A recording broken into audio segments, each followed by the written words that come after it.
I hope my role is to help to some extent in thinking through those issues for students and professionals. But I don't expect them to sit as judge in my case. And I don't want that to happen either. So there's a sense in which these are political decisions, not technical ones. And we shouldn't be asking the technical decision makers to take those decisions as if they were just technical decisions.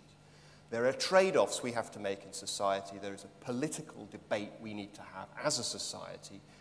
Here we are having it, but it doesn't happen enough. There's not enough realism, I think, in debates about the future of the NHS. Please, yes.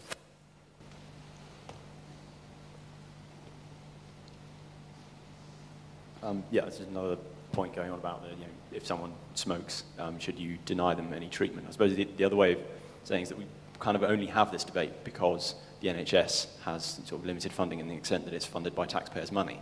And ultimately, the money that you're being spending in the NHS is everyone's money. So even if someone is a smoker and they've turned up in the NHS, they've paid their taxes. So they do have a right to get, to an extent, some of what they've paid for. And if you look at everything on a completely economic basis, we wouldn't treat anybody who's old. But most of the healthcare spending is on people who are very old and in the last stages of their life. But if you look at that as an economic investment in a person who is then going to continue to contribute to the funding of the NHS through paying taxes, it's obviously, wouldn't make any sense, but no one's about to go and suggest that we should tell everyone who's over 85 that they can't have any healthcare, and sorry, you're just a bit old, you can die.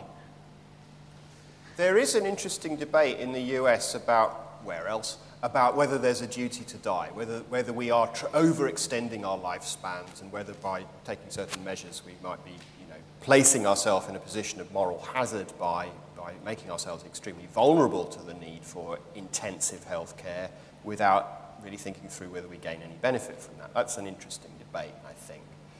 The NHS is constructed on a very interesting principle where there's a clear disconnect between what you put in and what you take out. So we don't operate a state-funded savings scheme, and we don't operate a state-operated insurance scheme, as in other European countries.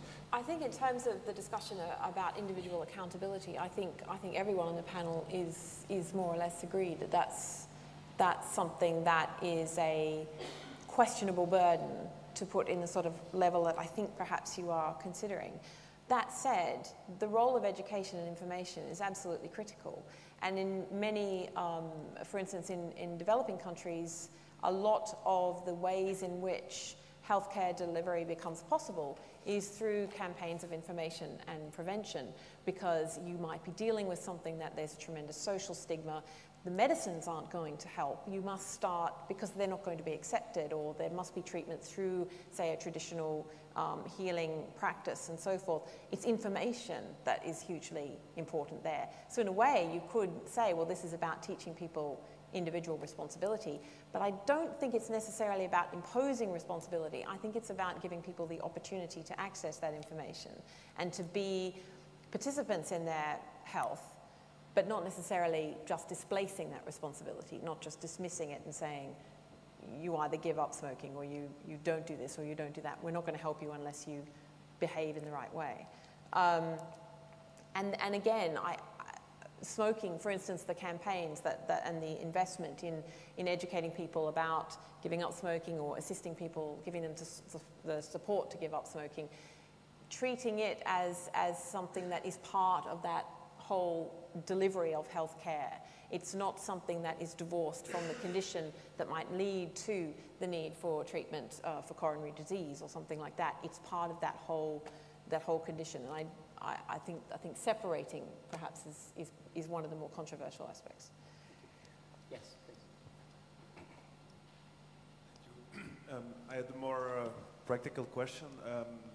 How are you ever gonna prove somebody smoked or drank? Or it's like, for example, I smoked some years, but I checked this with my doctor and he say, I can never see you smoked. You can do a scan or another medical photo, but we can't see if you smoked or not. So how are you going to draw the line? For example, somebody who used to live in a city center can also get lung cancer, or somebody who worked in tough industry.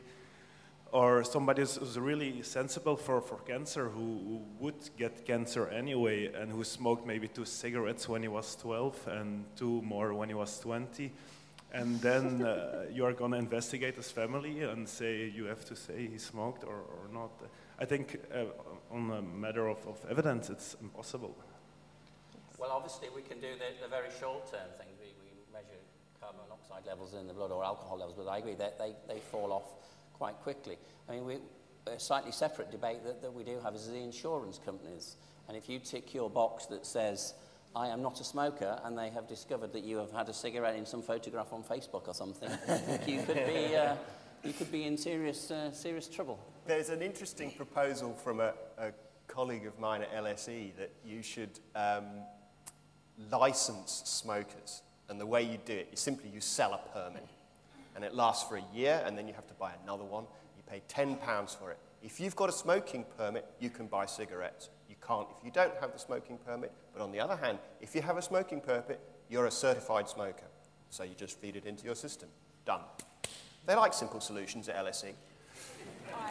I think that would just drive cigarettes underground. I'm not quite sure that would be a black market in cigarettes. Okay, last question, I'm afraid. Yeah, there was a very interesting point Professor Gibson raised about information and the role of information and how that connects to personal responsibility.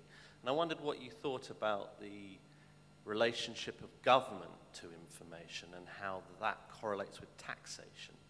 Because, of course, it's a double-edged sword, that the sale of cigarettes, the raising of taxes, the funding of the NHS. Do you see any problems with that relationship? So, if I understand you correctly, the taxation on cigarettes, yes, or and the increasing raising the of revenue from it, yet at the same time in order to fund the information campaign. Yeah, and also the information telling you, in effect, that smoking is harmful. Will the information, do I have a problem with the information telling you that, or the branding on cigarettes? Or the relationship between using tax from sales of cigarettes to fund healthcare, yet at the same time telling people not to smoke, or the perils of smoking.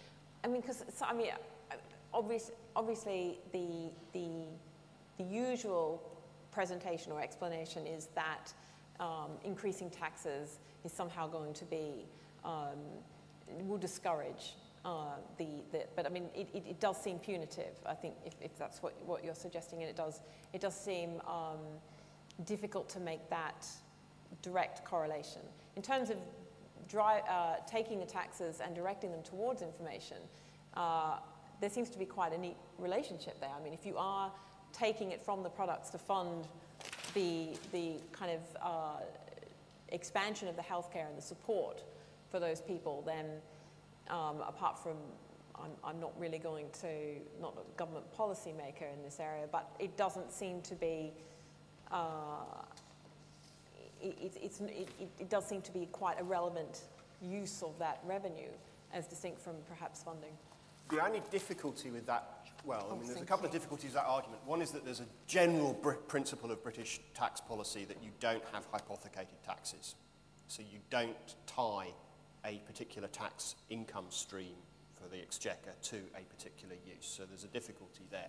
The other difficulty would be precisely this one, that if I'm a smoker and I buy my cigarettes and I know that the revenue from my consumption of cigarettes is going to a health fund, then I have a stronger argument for saying, well, actually, but I'm paying for this healthcare you're now trying to deny me. So there's quite a good principled argument against doing it, although I think there is generally a moral difficulty with how Treasury looks at tobacco revenues. And it's interesting because that does sort of build on that idea that if you want access to this kind of thing, if you're going to act contrary to your own health, then somehow we're going to make you accountable. So it does tend to buy into that in a way. Can I just end with a big brother scenario that is being discussed at the moment? Okay, we know that if you look at people's genes, you can see some people are more at risk of diseases than others. If we go down a DNA database route, should we be taxing people who are more at risk from diseases because they're going to cost more from the NHS? I mean, I have a strong resistance to the idea of pathologizing people through through genotype, through the possibility of